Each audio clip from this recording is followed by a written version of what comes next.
We're rolling. All right. So last week we talked about how to fix fast food, part 1, and the solve. Get rid of micromanagement. Let's inject some autonomy. Now, that's a change that you and I won't be able to make overnight. So in this next one that we were talking as the week was going on, it's like, okay, well, we can't wave a wand and get people to just stop micromanaging us. So how do we succeed in spite of that? Maybe not in spite of it, but despite. Despite it, yeah. And we've said that of a lot of industries, the QSR industry does open itself up to micromanaging, with low margins, et cetera, et cetera, et cetera. So, I'm going to give you a couple of my ideas. You give me a couple of your ideas. Mm-hmm. I might act as a foil to you, on some of the things, but we come from different perspectives, right? First thing I want to say is that, I think a lot of people automatically can make the assumption that they're being micromanaged because they have to work with guardrails or 2 guardrails, right? So KPI and metrics, they're good. Everyone, whether you're a high performer or a low performer, everyone has to be held accountable. Yeah. So I don't want to work towards this KPI or that. That KPIs and metrics in and of themselves aren't bad. They help high performers. It's kind of like you run. There's a finish line, right? You're running towards that finish line. You're not willy-nilly just out there running and running and running, right? Or you're running towards a time. Yeah, I just went to the track today and I timed my reps. So that's a KPI, right? Yes. Mm-hmm.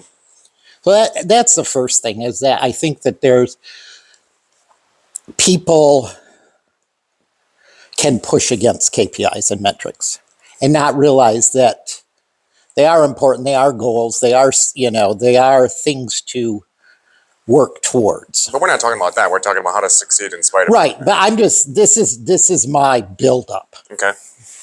And the other thing I would say, are you truly being micromanaged? If I'm being micromanaged, the first thing I would say is just reflect on it a little bit. Are you truly being micromanaged? So those are my 2 jumping off foil points, So take it away. I've got a lot more, but. Yeah, I think questions are the answer. And Mm-hmm. So when you have your boss asking you a question, are they doing that or are they questioning? And I think Right. It's okay to have that conversation with them. So, are you questioning or are you just asking a question? That's those questions I have asked my boss, and just to make sure that she and I are on the same page. But as far as micromanaging goes, in my experience, you have to think a little bit more rather than just where the micromanaging is happening, but where it's coming from. Right. And sometimes it's not always your boss. Mm-hmm. It's above his or her head. And when you know that, then that'll allow you to give them way more grace, because you know that it's just somebody else in the company working through them. Shit rolls downhill, so to speak. And the other thing that I have to constantly be in a state of self-assessment about is, because I hate being micromanaged, right. I do have to ask myself the question, am I being micromanaged, or is she just asking a question? Right. But at the same time, my boss and I have a very transparent relationships, and so she knows that's not something that I get down with, and so she's also very professional in the way that she communicates with me to know that, like, hey, Hunter's a high performer. That's not the guy that we want to do that to. High performers hate to be micromanaged. No, hate it. High performers even hate to be managed. Mm-hmm.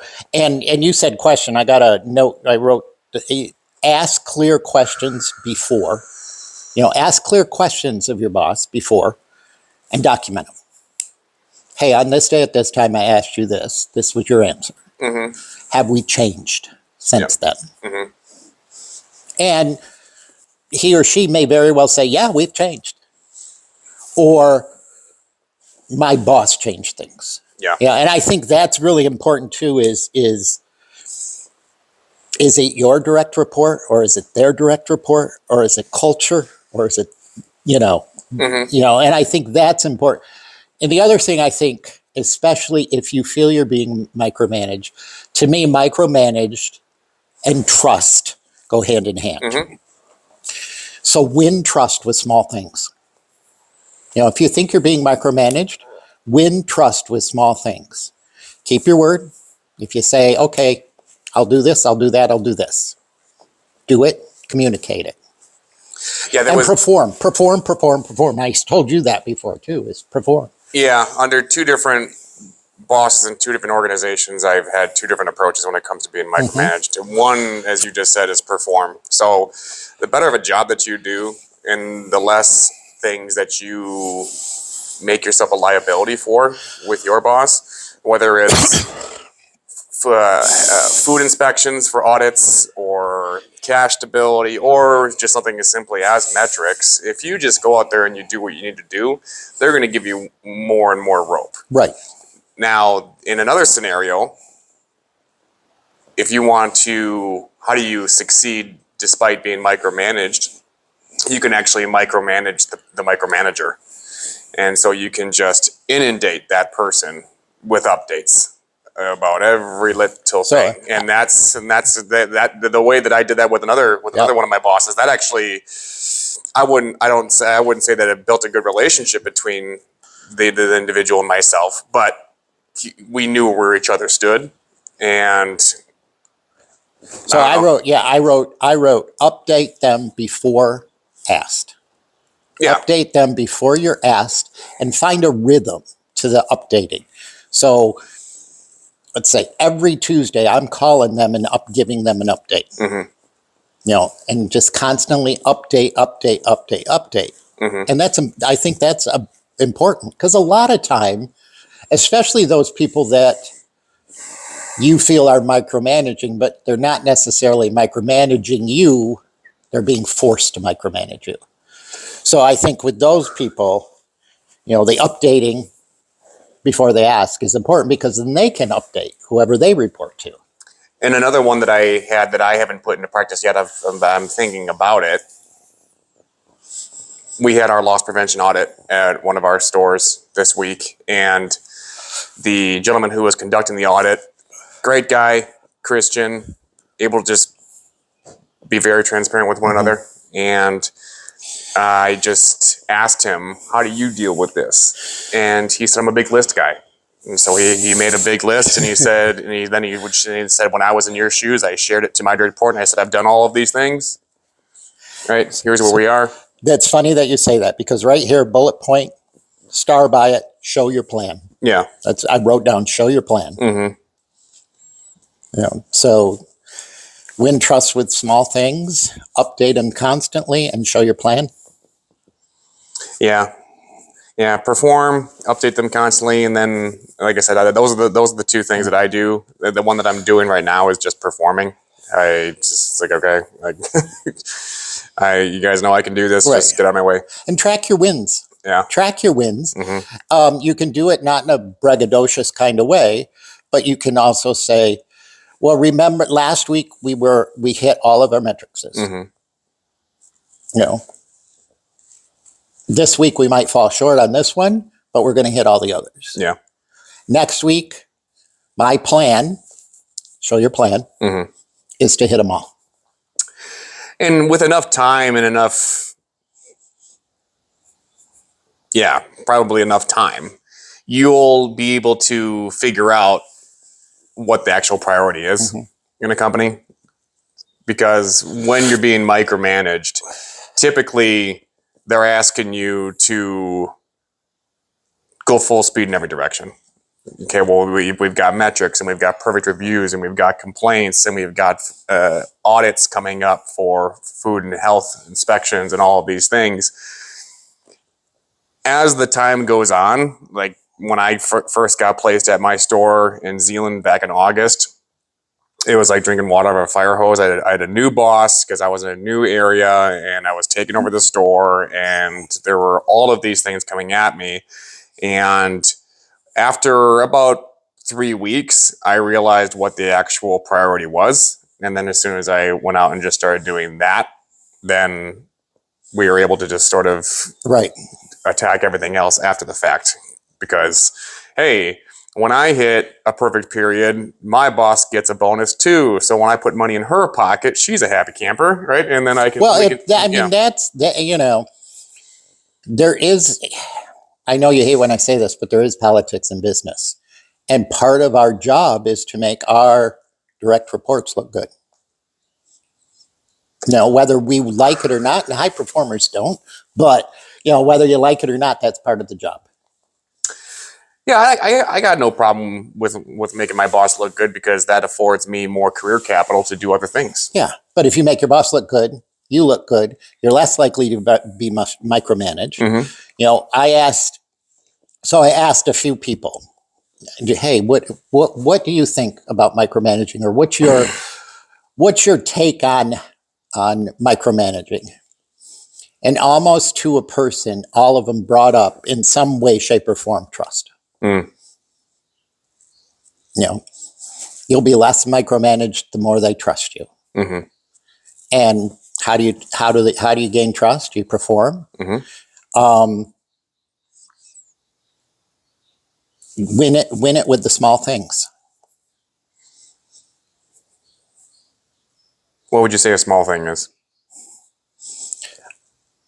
So let's say you've got 6 KPIs that you're working towards. Mm-hmm. And there is no way, especially new on the job, those kind of things, drinking from the fire hose, like you said, Mm-hmm. there's no way you're going to hit all 6. But maybe you can hit 1 or 2 or 3.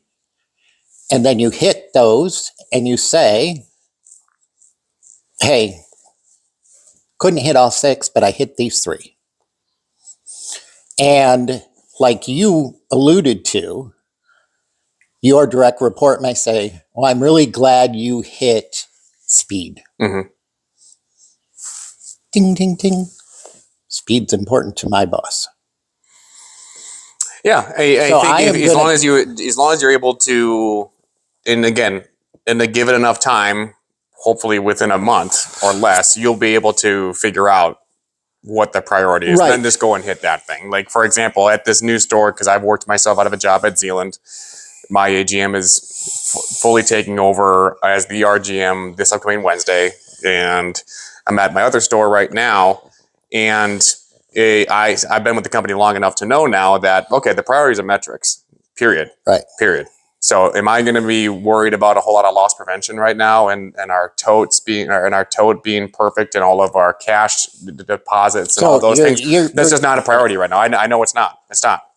Like we'll get to that as soon as we start getting 80% green or more every single week. Like we'll get to that. I'm not even worried about that. I'm not worried about complaints. I'm not worried about even if guacamole is made at night or in the morning. Like we will figure it. Like we'll get there. Mm-hmm. Right, we'll get there as soon as we can start hitting speed and not wasting as much food and being a little bit tighter on the labor budget. Like that's the priorities, the metrics. Everything else can just go to hell for right now, and then right. So, but as soon as you know what the priority is, go after that full speed, and then you can worry about everything else a little bit later after that. So, I mean, there's still going to be, don't get me wrong, there's still going to be chirping that you'll hear about, about complaints and perfect reviews and DCEs. DCEs are daily cash envelopes for anybody who is listening. But all of those things, yeah, there's going to be some noise with that, but you know what the signal is. And whatever the signal is the priority. You go after the priority, and then the micromanaging will sort of loosen up. In my experience. Right. And always stay calm and professional. Even if... Which is something I don't do. Even if it's, this is under my skin, this, constantly, tick, tick, chirping like you said, always stay calm and professional with your report. Find someone else you can vent to, but always stay calm and professional with your report. Because believe it or not, whether we like it or not, whether we are a high performing individual, nobody is irreplaceable. No. And if you're the problem, see ya. Always give solutions, not problems. Always offer solutions, not problems. It's like, oh, I've got to call this person and talk to them about this KPI because they didn't hit it. I'm dreading calling that person because I know they're just going to go from 0 to 100. But if you're on the receiving end of that call, stay calm and professional and say, we didn't hit that KPI. This is my solution for hitting it.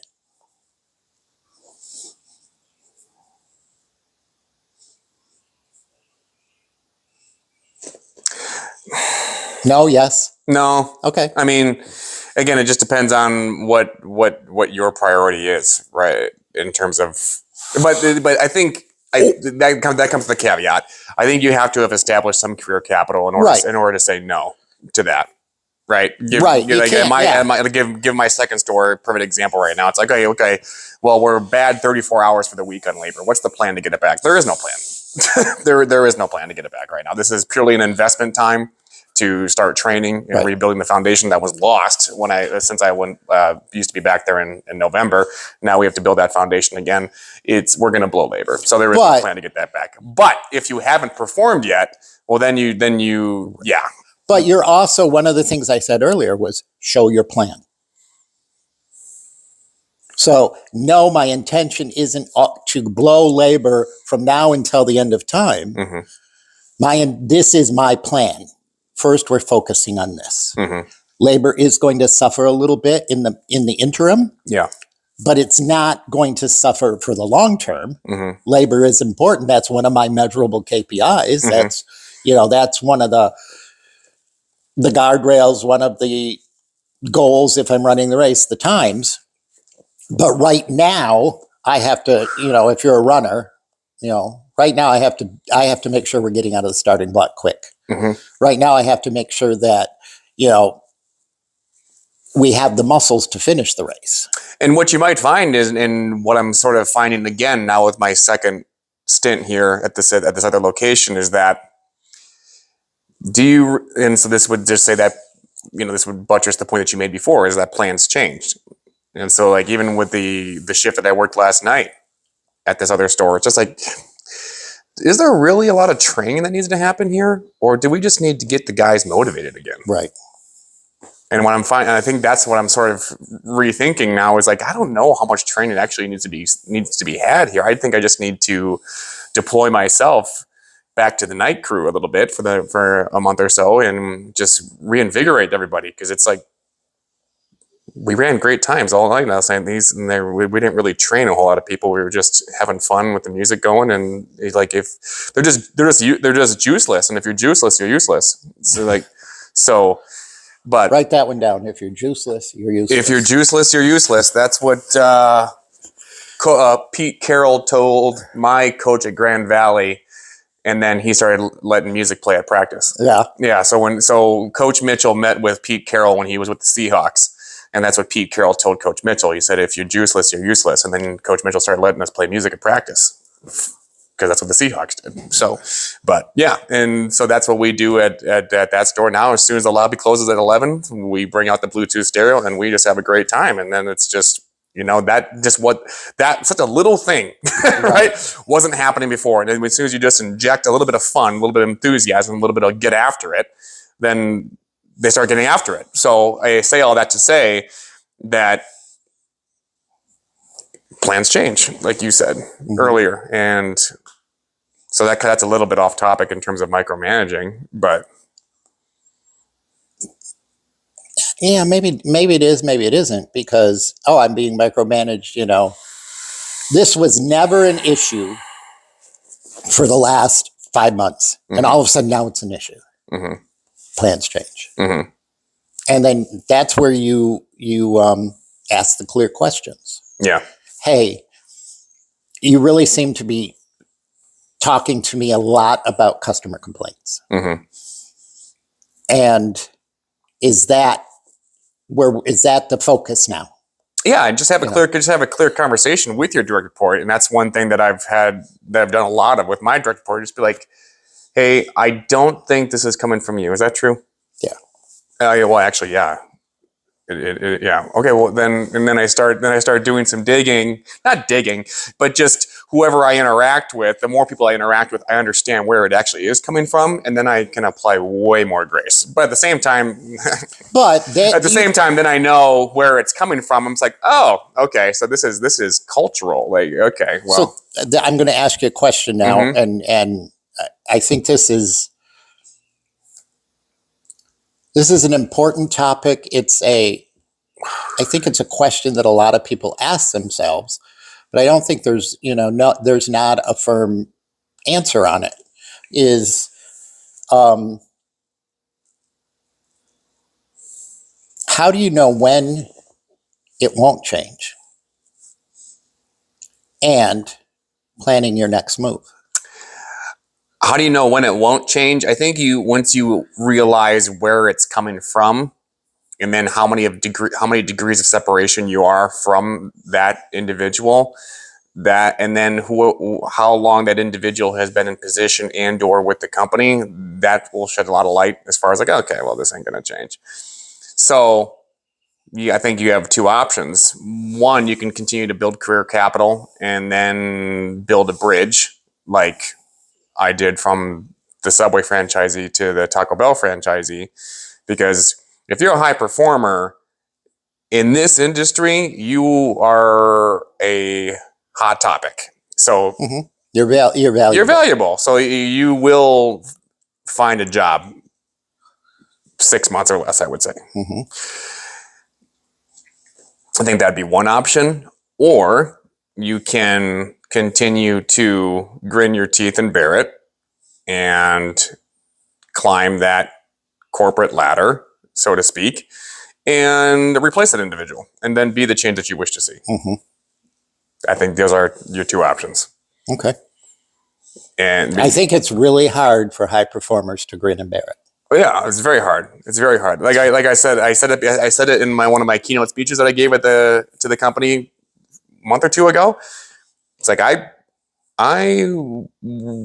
put in for applications and want to quit probably once a week.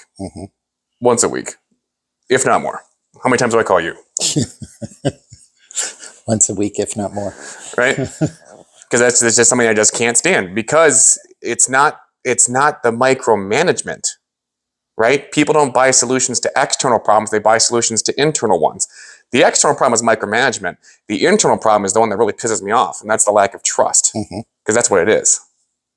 Micromanaging is about trust. And when you know who and where it's coming from, then that's just going to lend itself to piss you off even more. So it's like, okay, wait a minute. This is coming from who?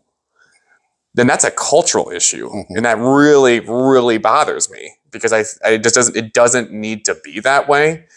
And part of me is it's like, okay, because I communicate with God about this all the time. Like, what do you want me to do? Like, if you want me to grin my teeth and bear it, I'll do it. But just know that that's where I'm going.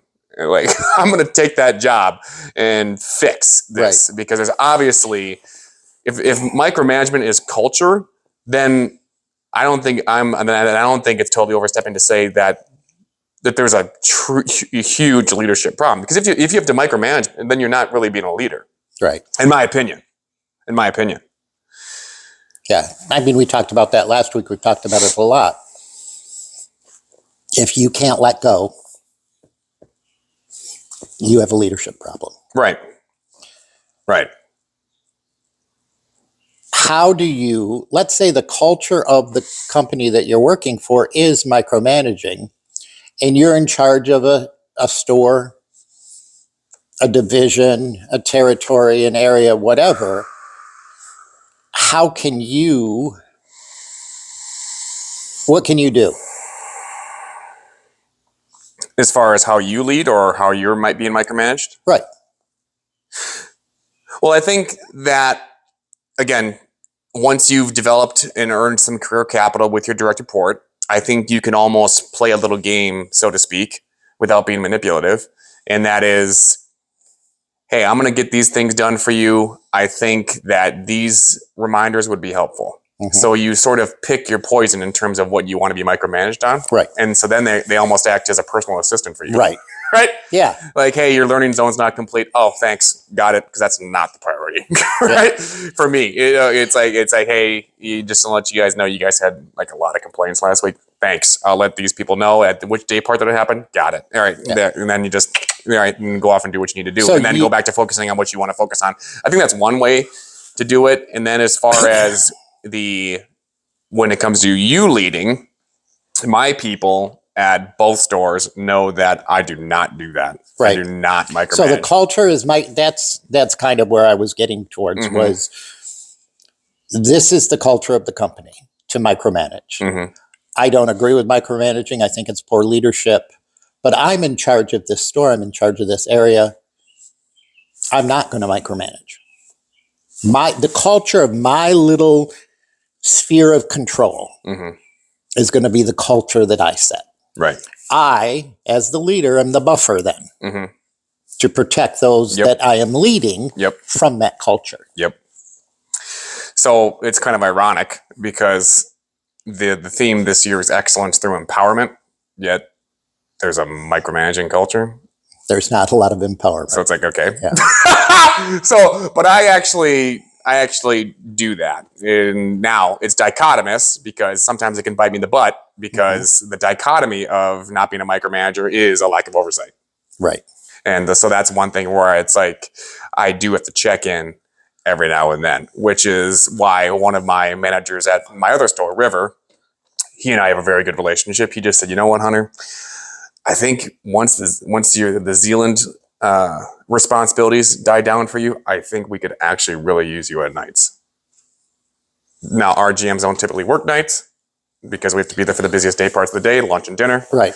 But if I got somebody telling me that this is actually where the day part that we need you the most, if you can work like some 2 to 12s, I think that would really help. Well, then I'm a fool to not take that advice. Right. Especially if it's someone that's a leader in your store that you trust, telling you that advice, and it's not just, and you can kind of see, you can see that hey, there's some wisdom here.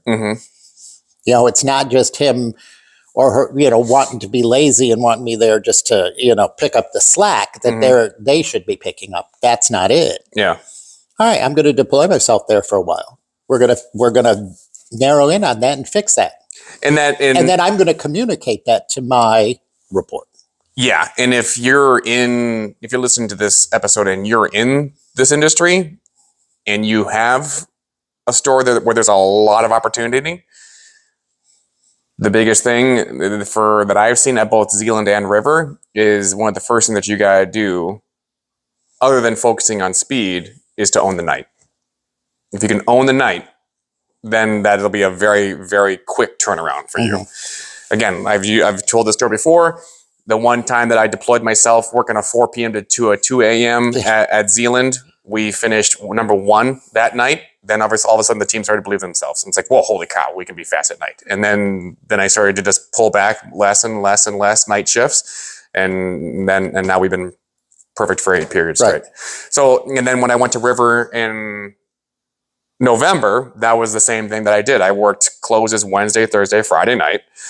And then we got everybody back on board. Here's how we run this thing at night. Here's how this gets out. Because there's a lot of nuance in the night where you can't just throw bodies out there and be like, oh yeah, it's covered. You guys got coverage. There's more nuance than that in terms of how to actually fix it. Because, give an example. At night, okay, well, there's a lot of strategy involved. If you don't leave your lobby open, well, then your door dashers are going to come through your drive-through. And that's going to make it harder to hit your drive-through times. Whereas if you can just leave the lobby open, then the door dashers can come inside, and then you've got another 45 seconds to make their food. And so it's like there's little things like that where you don't know until you're actually in it, right? And as soon as you can go in there and do those things, or just, again, like I said a few minutes ago, just get in there and just be the hype guy. Just have some freaking fun. Get in there and encourage them. Like I was working the line with one of our new guys last night. His name is Doug, and he's got a great attitude. And I was passing down a beefy crunchy taco to him, and he did his thing, and he was excited to be there. And I just said, I can work with you, Doug. And he said, dude, you have no idea how much that means to me. I've never had an RGM say that to me. It's just like, what is going on?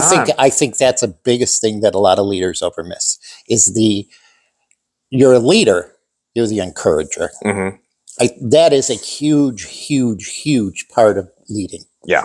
Is being the encourager. Be the encourager. You know, even when you know the shit's hitting the fan, be the encourager. And be the problem solver. Okay, the shit's hitting the fan. We're going to focus on 1, 2, 3. Go, fight, win. We'll get through it. And yeah, I mean, you and I have been in stores where the shit literally hit the fan. Yep. And we were scrubbing walls. Yep.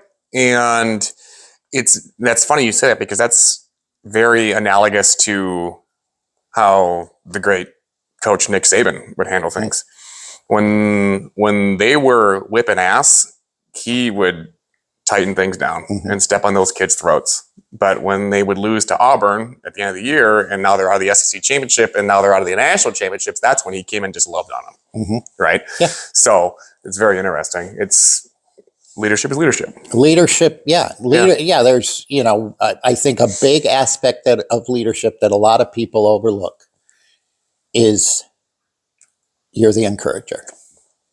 Which is why I think, and we've talked about this before, which is why I think even the title has to change.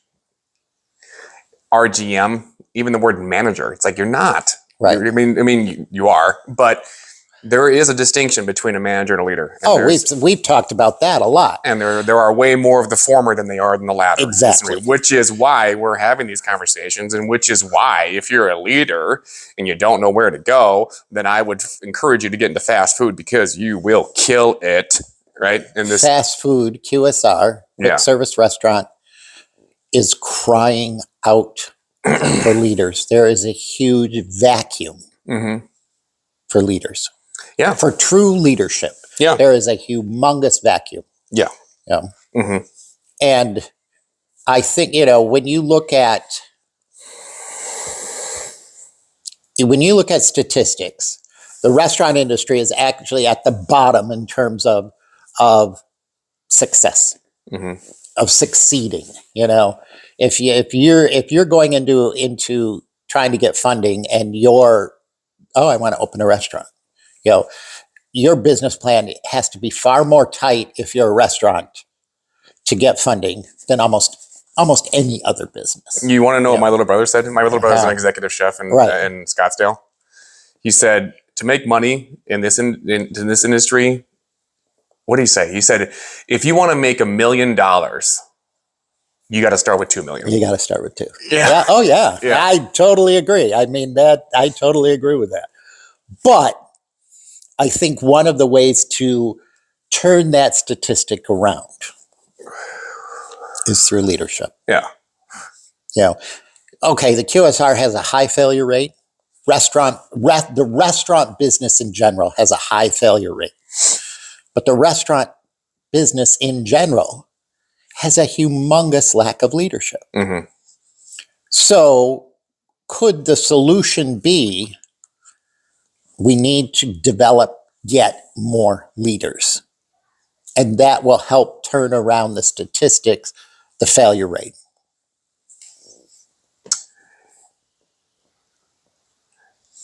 Yeah, I mean, it's incredibly wishful thinking, David, but I don't know any other I don't know any other solution,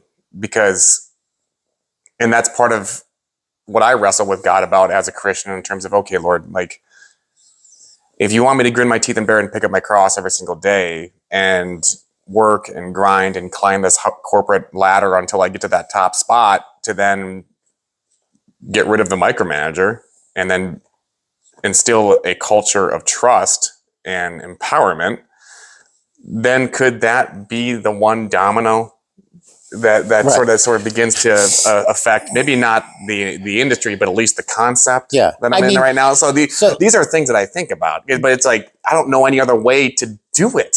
Right. And I've said this before. You need both. Unless you and I start our own franchise. Yeah. I've said this before. You need both managers and leaders. Yeah. You need someone who has their eye on the numbers, who can dissect the numbers, who is passionate about KPIs. Key performance indicators. I mean, I throw acronyms around a lot. You do too. But who is passionate about KPIs? Leaders aren't necessarily passionate about KPIs. Oh, I mean, I would say I'm very passionate about KPIs. But you have to have someone that is so passionate about. You have to have both a manager and a leader. Yeah, you need to have a manager and a leader. I mean, I would say that I'm incredibly passionate about the numbers. Yeah, but you're passionate about developing people. I'm passionate about developing people to hit those numbers. Right. Yeah. So I think that you need both in a balanced company to be successful. Mm-hmm. However, I think in the restaurant industry, it breeds managers. It doesn't breed leaders. Yeah. So we need to. And because it breeds managers, then they're going to grow up to become micromanagers. Yep. And then they'll just breed more managers and just breed more managers. It just exists in perpetuity. Right. And then this is why we're having these conversations. So it's like, yeah. I don't know. So so that's at the small scale, that's how you succeed despite being micromanaged, is micromanage the micromanager, mm-hmm. or deploy what Logan said to me yesterday about having a list. Right. Right. So this is what I wrote down. I wrote perform. Win trust with small things. Update them before you're asked. Ask clear questions. Show your plan. That's mm-hmm. your list thing. Mm-hmm. Rhythm. And by rhythm, I mean, okay, update them with small things every Tuesday. I'm calling my boss. Mm-hmm. Hey, develop a rhythm. Mm-hmm. Provide solutions, not problems. Track your wins. Stay calm and professional. One of the things we didn't talk about, but I think it's important, especially as you build up that business capital, is ask for more ownership. By that, I mean ask for more responsibility. Hey, I'm building up trust. I've got trust. I keep winning with these small things. I want to become a training store. What do I need to do that? Those are. I want to be a loss prevention manager. Those are music. That's music to your direct reports' ears. Exactly. Right, because that's the game in this industry. Because if they can promote you, they can retain you, mm-hmm. and that's the solve for one of the biggest problems in the industry, as we talked about last time, is retention. We just can't keep enough people. And so, like when I was having a one-on-one, because that's what I did. As soon as that guy, Doug is his name, said what he said, I just looked at my two other shift leads there, Jared and BK, and I said, I'm going to take Doug off the floor for a one-on-one real quick. Mm-hmm. And I needed to know this guy's story. And then as he was sharing things with me, he's like, I love this crew here. You guys are really positive, and this is someplace that I want to grow. What? Yeah. What did you say? All right. Okay. Well, let's revisit this in a month. Doug can get you settled because he's newer, right? And all I want you to focus on when you're here, because he's a closer, just help Jared, help BK, do whatever you got to do to go green, because that's what we're judged on. Have the best closes. Yeah. Green. Go green. Green. Yeah. Green. Just have us go green, and then we'll revisit this in a month. Yeah. And then in a month, you sit down with him and you you went green 90% of the time. Let's talk about some opportunities. Yeah. Mm-hmm. We just certified a young man. I think he's 18, 19. So he's one of our newest shift leads. And Jared, my manager there, I don't need this, but he can't thank me enough for the young man's name is Damien. Because before we were together in November, they weren't sure if Damien was going to make it. And Damien was just a food champion back then. Mm-hmm. And then and then all I did was what we talked about earlier. I just deployed myself at night, got after it with them, had fun, played music. It was a lively environment. They didn't suck, because that's one thing that they just don't want. And that we had a manager meeting this past week, and I said, "What do you guys want?" And they said, "To not suck anymore." Right? It's not fun. It's not fun seeing red cars. Yeah, I mean, no one, right? no person, no team, no man, no one wants to be a loser. Mm-hmm. And if you can go in and say, you guys aren't losers, and this is how we're going to get to be winners. Mm-hmm. That's coaching. Yeah. That's coaching 101. No team wants to be a loser, whether you're in the NFL or whether you're in a QSR restaurant. And if only more people, and this is something that Jordan Peterson has talked about as well, it's like you have no idea how far just a little encouragement goes. Just people people don't get it. Like, they just don't get it, enough of it these days. And when you give a little bit, it is like cocaine to them. It's like, what? I've never heard somebody say that to me before. I remember one of my first days, I think it might have actually been my first day at Zealand's. This was like mid-August. And the order taker, one of my managers, her name's Missy, she was taking an order, and she's like, "Did you want to upgrade to a large drink for just 20 cents more?" I'm like, "Nice upsell, Missy." Yeah. And she's like, "I've never had a manager say that to me before." It's like, come on. Like, yeah, I mean, notice the good things and then praise them for it. It's directly B.F. Skinner's research. Yeah. Good behavior ignored discontinues. Right.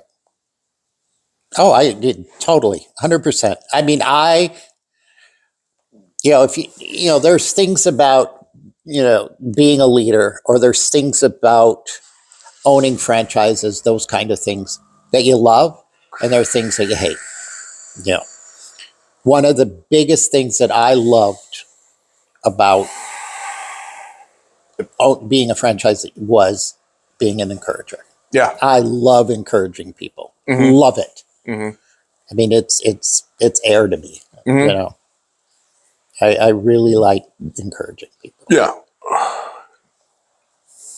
So, but what I want to talk about next time. Well, let's encapsulate this, and then we'll talk about next time. Okay, go ahead. Win trust with small things. Yep. Perform. Yep. Update constantly. Show your plan. Mm-hmm. I think those are 4 or 5 good points right there. Any other point you want to add to that? The more you do perform, the more that you can have those conversations with your direct report. And just, again, this is a very metrics-focused industry. Mm-hmm. You can just say, "Hey, look at the data since I've been here.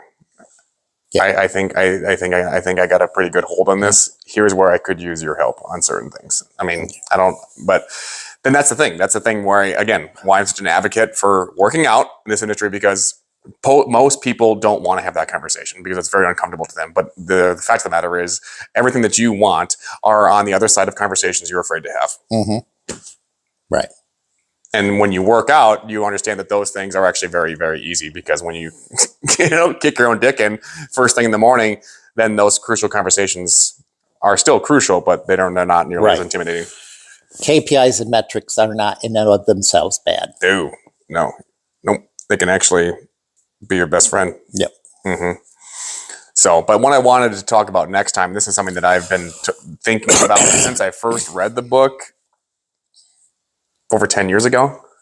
Jim Collins talks about this hedgehog concept, David. And I still don't think I've got it. I don't think I've got it yet. But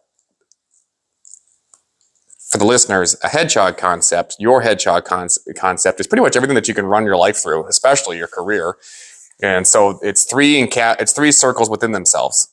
So what you are passionate about, and there's a caveat with that, because Jim Collins alludes to the same message that Cal Newport talks about in his book, So Good They Can't Ignore You. It's not purely pursuing passion, it's becoming passionate at what you're doing, right? And so that's number one. Number two is what drives your economic engine, which is a fancy way of saying what fills your pockets, what makes you money, where is the economic opportunity, right? Are you filling a demand or are you creating a demand? It's much easier to fill it than create it.